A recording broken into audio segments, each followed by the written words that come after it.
In this tutorial, we're going to be going over a very simple key mechanic for a door in Unreal Engine. So what I've got here is a door that can just open and shut as we go up to it and press E. This is covered in a previous tutorial video, so please look that up if you're not sure. But currently the doors are not locked.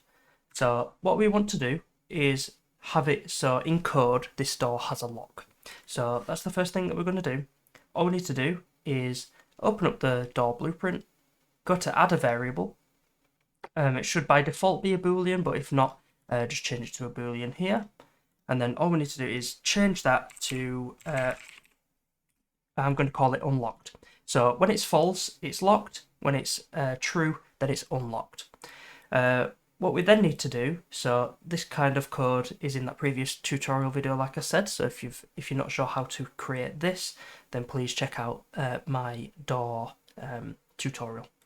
So what we want to do is add something to this branch. So currently it's when we're in the volume of the door, you can open, but we also want it when you've unlocked the door, you can open as well. So what we want to do is drag unlocked in. We want to do an and boolean. And that's going to make it so both of these statements need to be true for the boolean to then for the branch to then go through as true. So we need to be able to open the door, which will be in the volume, and also have it unlocked. Now what we need to do is put a key in. So this is going to be a very simple one where it links a specific key to a specific door. So we can close that blueprint down. What we want to do is then make a new blueprint class, and we're going to make a new actor. So I'm going to call this BP underscore key. And then if we open this up, we want to add some visuals to let us know where the key is and where we need to walk to pick it up. So what I'm going to do, I'm going to add a sphere as a placeholder for now. So I'm going to call that key mesh. Obviously, it doesn't look like a key, but in your game, hopefully you'd have a key mesh for that.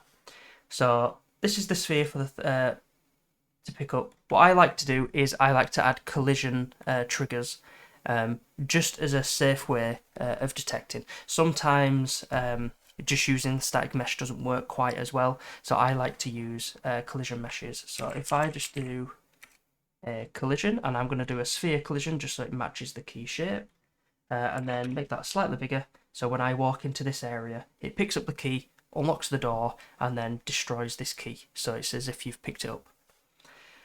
I'm going to rename this as player detect, and then I'm also going to, just as a little bit of a, to reduce any bugs, I'm going to take off the collision of this key mesh. So just click on the key mesh, on details, scroll down, and then click on no collision.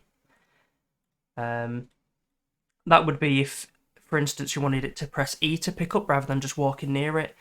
You wouldn't then start to walk over the key and things like that. You can walk through it. So we can delete this stuff, and then what we want to do is player detect. We want to on begin overlap. We don't need an end overlap because as soon as we overlap, we're going to destroy the key and do some other bits. So what we want to do, other actor, we want to cast to the third person character. So this would be whatever player character you have. So I'm using the third person template, so it uses the third person character. You'd want to use whatever you've called your player blueprint. This will just mean if it's the player character that's overlapped this area, then go through. If not, it would be a cast fail, then it wouldn't do anything.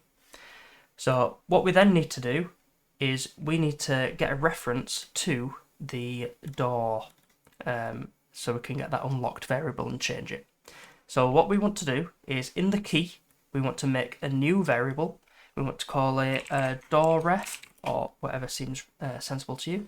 And then where it says boolean, we want to search BP underscore door, or whatever you've called your door blueprint. And then we want an object reference, and now that's a reference to a door blueprint. So it doesn't pick one from the world, we need to do some extra steps, but this will allow us to get the unlocked variable from this. What you then want to do is you can see sort of a closed eye icon to the right of the variable. You want to click that so it's an open eyeball. I'll explain what that means when we get to it. So we want to, from this cast of the third person blueprint, we want to get a reference to the door, and then we want to set unlocked to true. So this is the key, we've picked it up and we've unlocked the door. So it sets whatever door we set is then unlocked, and then we can just destroy actor. So it's as if we've put it in our pocket and it's in safekeeping. So we can compile that, we can minimize this, and we can go to the world.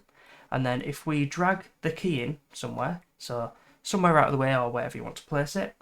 So the reason that we clicked on the eyeball is when we select it in the viewport, you can see in the details to the right that there's a door ref, which is the variable that we've set, and it currently says none. What we can do is click on this drop down, and because we set it to the BP door, it will only come up with things in the world that is specific to that variable. So we can select BP door. With this, if you have multiple doors, and you can set specific keys to specific doors. So that might be in a puzzle game, you have like a blue door and you need to get a blue key. You can set that blue key to the blue door. So click on that, and now that's going to reference the door blueprint. So if we play this, we can go up to the door and we can't open it. It's not going to open. So what we do, walk up to the key. You've now picked up the key. We go up to the door and now it opens. So that's a very basic way of handling specific keys for specific doors.